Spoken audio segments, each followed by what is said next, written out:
تاریخ گواہ ہے کہ بعض اوقات معمولی ذروں پر قسمت کی دیوی یوں مہربان ہوئی کہ آفتاب بن کر ایک جہاں روشن کر دیا۔ وہ جو مختلف ہاتھوں سے ہوتے ہوئے غلام منڈی میں جا پہنچا تھا اور جس کی بولی سر عام لگائی جا رہی تھی، وہ گوہر نایاب سبکتگین تھا، جس کے نزدیک بخارا کے بازاروں کی بھیڑ، مدرسوں کی رونق، اہل علم کی فراوانی گویا ایک خواب تھا۔ یہ مقدر کی مہربانی ہی تو تھی کہ وہ ایک غلام منڈی سے سفر کرتے ہوئے الپتگین کے عظیم الشان محل تک جا پہنچا تھا۔ اس غلام کی دلیری نے ایک ہی حملے میں غزنی کو مٹھی میں دبا لیا، جس کی بدولت الپتگین غزنی کے سینے پر پاؤں رکھ کر کھڑا ہو گیا اور 15 سال تک نہایت کروفر سے غزنی پر حکومت کی۔ جس طرح غلام سبکتگین نے ایک ہرنی اور اس کے بچے پر رحم کیا اور ہرنی کی تشکر امیز نگاہوں میں جو ممنونیت تھی، شاید قدرت کو اس کی اسی ادا پر پیار آ گیا تھا کہ ایک طاقتور انسان نے ایک کمزور جانور پر رحم کر کے تاریخ میں ایک مثال قائم کر دی اور مسند حکومت اس کے قدموں میں ڈھیر ہو گئی۔ ماضی کا آئینہ، با اختیار اور بے اختیار انسانوں کے عبرت اثر واقعات، سلطان سبکتگین، والد گرامی سلطان محمود غزنوی کی داستان، فتح مکرر۔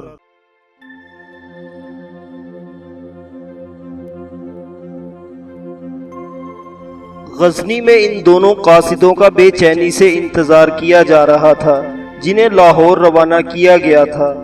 غزنی سے لاہور تک گھنٹوں کا نہیں دنوں کا فاصلہ تھا۔ ان کے آنے سے پہلے کچھ نہیں کہا جا سکتا تھا کہ جے پال کیا جواب دے گا۔ اس معاملے میں سبکتگین اور اس کے سرداروں میں روز قیاس آرائیاں کی جا رہی تھی۔ محمود ابھی تک اپنی رائے پر قائم تھا کہ ہم ہندوؤں سے عہد شکنی کے سوا کوئی امید نہیں رکھ سکتے، جبکہ سبکتگین کی نیک نیتی اب بھی پر امید تھی اور وہ یہی کہہ رہا تھا کہ اتنا بڑا راجہ اپنے قول سے پھر نہیں سکتا، ضرور کوئی مجبوری ہو گئی ہوگی، ورنہ وہ اب تک اپنا وعدہ وفا کر چکا ہوتا۔ دن گزرتے گئے اور پھر ایک دن یہ قاصد واپس آ گئے۔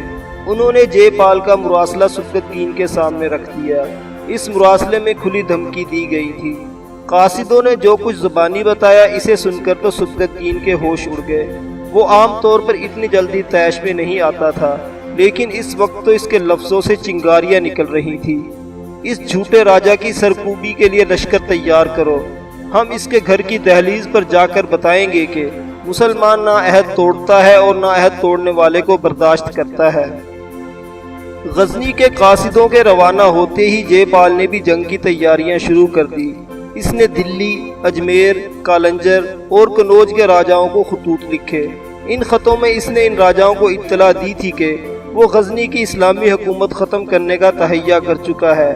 یہ ہم سب کا قومی فریضہ ہے کہ آپس میں اتحاد کر کے ہندوستان کو غزنی تک پھیلا دیں۔ یہ اسی وقت ہو سکتا ہے جب ہندوستان کے تمام حکمران اپنی اپنی فوجیں میرے پاس روانہ کریں اور ہم سب مل کر غزنی پر ٹوٹ پڑیں، اور اگر سبکتگین ہماری روانگی سے پہلے ہی ہم پر حملہ آور ہوتا ہے تو ہم اسے پنجاب ہی میں روک لیں۔ راجہ جے پال کی سلطنت کابل کے قریب لغمان تک پھیلی ہوئی تھی اور لاہور اس کا دارالخلافہ تھا۔ اگر راجہ جے پال شکست کھا جاتا تو پھر ہندوستان کے دوسرے راجاؤں کی خیر نہیں تھی۔ دلی، کالنجر، اجمیر، کنوج کوئی مقام بھی محفوظ نہ رہتا۔ یہی سوچ کر ان راجاؤں نے جے پال کی آواز پر لبیک کہا۔ پہلے جوابی خطوط آئے اور پھر لشکروں کی آمد کی اطلاعات آنے لگی۔ سب سے پہلے دہلی کا لشکر مکمل جنگی ساز و سامان کے ساتھ پہنچ گیا۔ اس لشکر کے پہنچتے ہی جے پال کی رگوں میں تازہ خون دوڑنے لگا۔ وہ تصور میں غزنی کے بازاروں میں ٹہلنے لگا۔ یہ لشکر 1 لاکھ افراد پر مشتمل تھا۔ اتنا بڑا اکیلا لشکر ہی فتح کے جھنڈے گاڑنے کے لیے بہت تھا، جبکہ ابھی دوسرے راجاؤں کی طرف سے بھی امداد آنے کی امید تھی۔ یہ لشکر دریا راوی کے کنارے ٹھہرا ہوا تھا۔ ایک شہر تھا جو ویرانے میں آباد ہو گیا تھا۔ اجمیر، کالنجر اور کنوج وغیرہ سے لشکر آئے تو زمین پر اندھیرا چھا گیا۔ اتنے عظیم لشکر کے لیے رسد کی ضرورت تھی۔ راجہ نے آس پاس کے دیہات سے غلہ منگوا لیا۔ دیوتاؤں کو خوش کرنے کے لیے جانوروں کی قربانیاں دی جانے لگی۔ جنگ کے نام پر شہریوں سے بڑی بڑی رقمیں وصول کی جا رہی تھی۔ راجہ نے اتنا اہتمام کیا تھا کہ خزانے میں جھاڑو پھر گئی تھی۔ یہ خیال بھی نہیں رکھا تھا کہ لشکر کے چلے جانے کے بعد شہری کھائیں گے کہاں سے۔ صاف نظر آ رہا تھا کہ قحط پڑ جائے گا۔ تیاری کا یہی حال غزنی میں بھی دیکھا جا رہا تھا۔ سبکتگین نے جہاد کا اعلان کر دیا تھا۔ مجاہدین اس جہاد میں شرکت کے لیے غزنی پہنچ رہے تھے۔ عام طور پر ہوتا یہ ہے کہ جب جنگ کے بادل منڈلا رہے ہوں تو شہروں میں خوف کا سناٹا پھیل جاتا ہے، لیکن غزنی کی رونق تو اور بھی بڑھ گئی تھی۔ رات بھر دکانیں کھلی رہتی تھی، کاروبار خوب چمک رہا تھا۔ مسلمان اپنے اختلافات بھلا کر سبکتگین کے جھنڈے کے نیچے جمع ہو رہے تھے۔ وہ اس حقیقت سے اب بھی بے خبر تھے کہ جے پال کے لشکر کے سامنے ان کی تعداد کچھ بھی نہیں۔ مسلمانوں کو اس تعداد کی پرواہ نہیں تھی۔ گزشتہ جنگ میں وہ اپنے سے کئی گنا بڑے لشکر کا مقابلہ کر چکے تھے۔ ان کے دل شوق شہادت سے لبریز تھے۔ تمام تیاریوں کی تکمیل کے بعد بالآخر وہ دن آ گیا جب اسلامی لشکر کو روانہ ہونا تھا۔ یہ منظر بھی دیکھنے سے تعلق رکھتا تھا۔ ہر سردار کا رسالہ ایک ایک کر کے گزر رہا تھا۔ شہری ان کو رخصت کرنے کے لیے شہر کے دروازے پر موجود تھے۔ سب سے آخر میں سبکتگین اپنے رسالے کے ساتھ شہریوں کے سلام کا جواب دیتا ہوا گزرا۔ دوپہر ہونے کو آئی تو سب رسالے شہر سے باہر نکل گئے۔ ہر رسالے نے رفتار پکڑی اور شہر سے دور ہوتے چلے گئے۔ جے پال کی جاسوس خبریں لے کر لاہور پہنچ چکے تھے۔ ان کی اطلاع کے مطابق سبکتگین اپنی فوج لے کر غزنی سے چل پڑا تھا۔ دربار میں کھلبلی مچ گئی۔ جے پال کو یہ امید نہیں تھی کہ مسلمان اس سے پہلے حملہ آور ہونے کے لیے نکل کھڑے ہوں گے۔ میں یہ جنگ لاہور کے نواح میں لڑنا نہیں چاہتا۔ ایک پل ضائع کیے بغیر لشکر کو روانگی کا حکم دیا جائے۔ بھیم نے حکم کی تعمیل کی اور لشکر کو تیاری کا حکم دے دیا۔ 2 لاکھ کے لشکر اور باربرداری کے ہزاروں چھکڑے لے کر نکلنا آسان نہیں تھا۔ میدان خالی ہونے میں 2-3 دن لگ گئے۔ راجہ کو یہ فکر تھی کہ مسلمان اس کے ملک میں نہ گھس آئیں۔ بھی مطمئن تھا جیسے اسے کوئی فکر ہی نہ ہو۔ اسے فکر تھی تو وزیر کی، کہیں راستے سے وہ غائب نہ ہو جائے۔ اسی لیے اس نے اسے راجہ کے ہاتھی پر بٹھایا تھا۔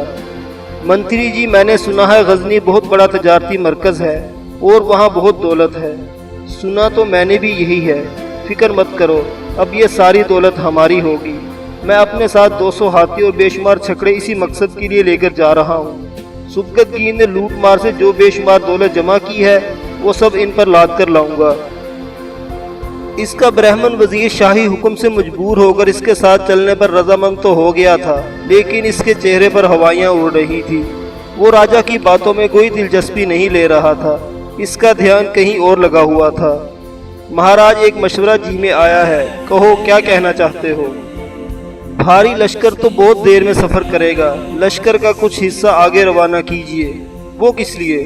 پشاور اور اس کے مضافات میں جو قلعے ویران پڑے ہیں ان کی ضروری مرمت کرائیے، اور کچھ غلہ اور اناج ان میں چھوڑتے جائیے۔ بھلے مانس، وہ کس لیے؟ اگر بھگوان نہ کرے ہمیں شکست ہو جاتی ہے تو یہ قلعے ہماری پناہ گاہ بن سکتے ہیں۔ منتری جی، ایسی بات بھی منہ سے مت نکالنا۔ تم میلوں تک پھیلے ہوئے میرے لشکر کو دیکھ رہے ہو۔ یہ راجپوتوں کا لشکر ہے، برہمنوں کا نہیں۔ شکست کا سوال ہی پیدا نہیں ہوتا۔ میری فوج میں 1 لاکھ سوار، 2 لاکھ پیادے، 200 ہاتھی ہیں۔ مسلمانوں کو میں چونٹی کی طرح مسل دوں گا۔ وزیر نے زیادہ بحث مناسب نہ سمجھی۔ اس نے بھی دور تک پھیلے ہوئے لشکر پر نظر ڈالی تو اسے بھی راجہ کی بات پر یقین آنے لگا۔ اتنے بڑے لشکر کی موجودگی میں شکست کا سوال ہی پیدا نہیں ہوتا۔ اسے واقعی ایسی بات نہیں کہنی چاہیے تھی۔ اس نے راجہ کو خوش کرنے کے لیے ایک مرتبہ پھر غزنی کا ذکر چھیڑ دیا، لیکن اب کی مرتبہ راجہ کا دھیان کسی اور طرف تھا۔ منتری جی، ہمیں جنگ کی مصروفیات میں یاد ہی نہیں رہا، ان مسلمان قیدیوں کا کیا ہوا جو تاوان لینے غزنی سے ہمارے پاس آئے ہوئے تھے؟ وہ اسی طرح قلعہ لاہور میں قید ہیں۔ کیا مناسب نہیں تھا ہم انہیں قتل کرا کے جان چھڑا لیتے؟ میں نے انہیں جان بوجھ کر زندہ رکھا ہے، کسی وقت وہ ہمارے بہت کام آ سکتے ہیں۔ وہ ہمارے کس کام کے؟ اس سے پہلے کہ وزیر کوئی جواب دیتا، بھیم اپنا ہاتھی اس کے برابر لے آیا۔ میرے بھیجے ہوئے جاسوس واپس آ گئے ہیں، انہوں نے کئی میل آگے مسلمانوں کا لشکر دیکھا ہے۔ بھیم نے راجہ کو مطلع کیا۔ تمہارے خیال میں اب ہمیں کیا کرنا چاہیے؟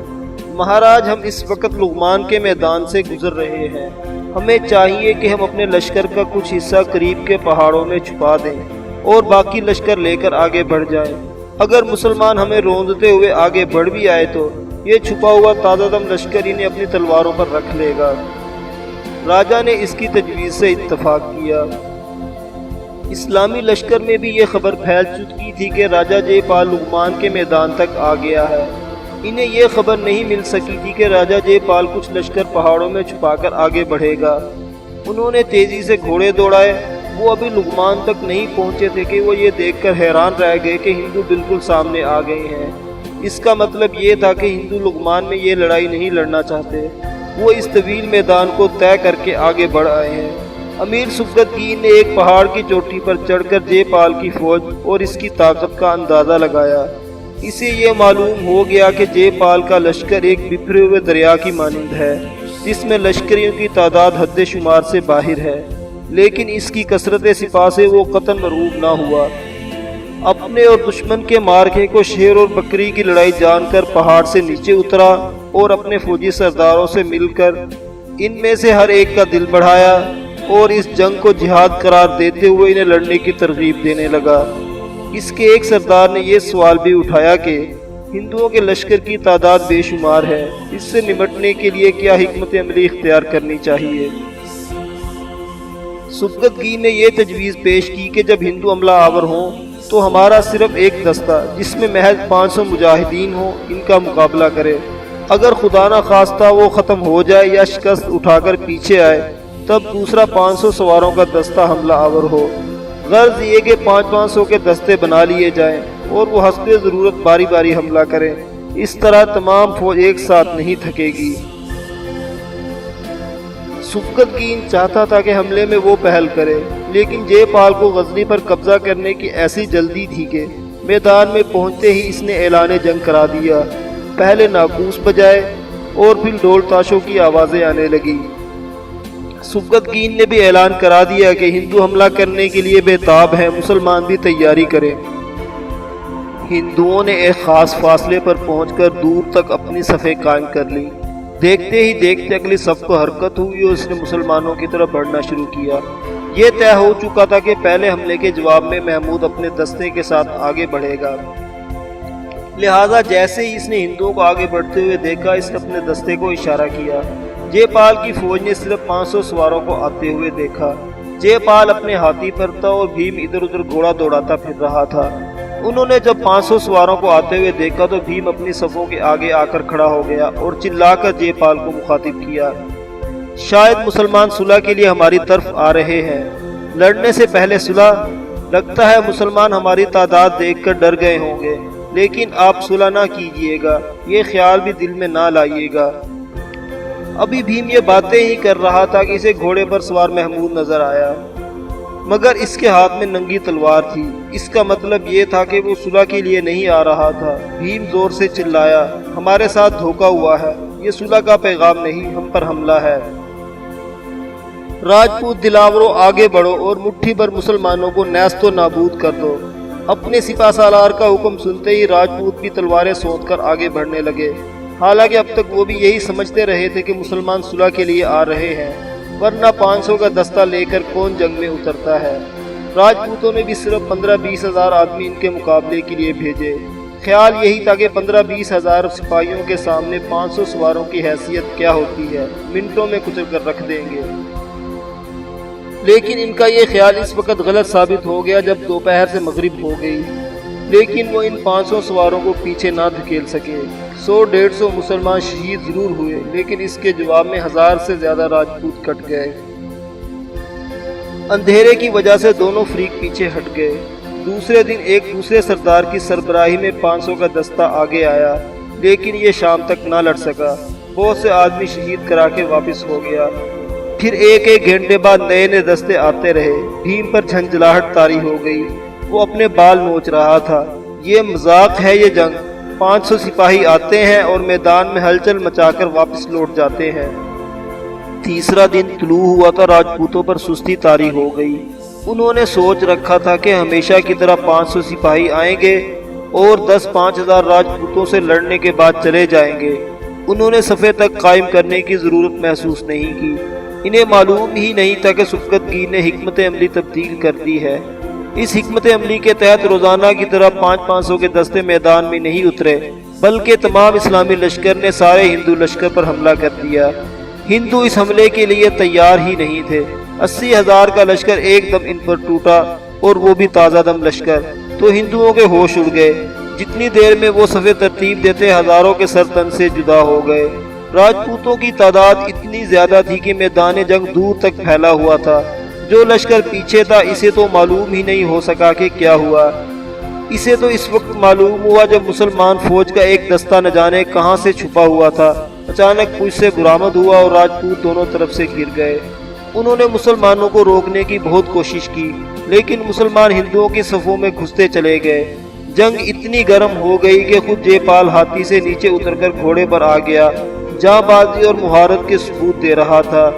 کئی گھنٹوں کی کاوش کے بعد معجزانہ طور پر راجپوتوں نے پیچھے ہٹنا شروع کر دیا۔ اس وقت سبکتگین کی نظر جے پال پر پڑی۔ وہ اپنا گھوڑا لے کر اس کی طرف بڑھا۔ جے پال پر ایسی ہیبت طاری ہوئی کہ وہ میدان جنگ سے بھاگ نکلا۔ اسے بھاگتے دیکھ کر عام لشکریوں کے قدم بھی اکھڑ گئے، انہوں نے بھی بھاگنا شروع کر دیا۔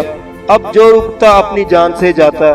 بھیم نے لشکر کو روکنے کی کوشش کی، لیکن بساط الٹ چکی تھی، اسے بھی بھاگنا پڑا۔ سامان سے لدے چھکڑے کھڑے کے کھڑے رہ گئے، جس کا جس طرح منہ اٹھا بھاگ کھڑا ہوا۔ جے پال یہ سوچ کر بھاگا تھا کہ لغمان کے میدان میں چھپے ہوئے اس کے فوجی دستے تعاقب کرنے والوں پر اچانک ٹوٹ پڑیں گے، لیکن یہ دستے اس سے پہلے فرار ہو چکے تھے، میدان خالی تھا۔ جے پال نے اپنے ساتھی اور بچے کچے لشکر کے ساتھ پشاور میں جا کر دم لیا۔ سلطان سبکتگین تعاقب کرتا ہوا پشاور تک پہنچ گیا۔ جے پال یہاں سے بھی بھاگا۔ لغمان اور پشاور کے ملک دریائے نیلاب کے کنارے تک مسلمانوں کے ہاتھ میں آ گئے۔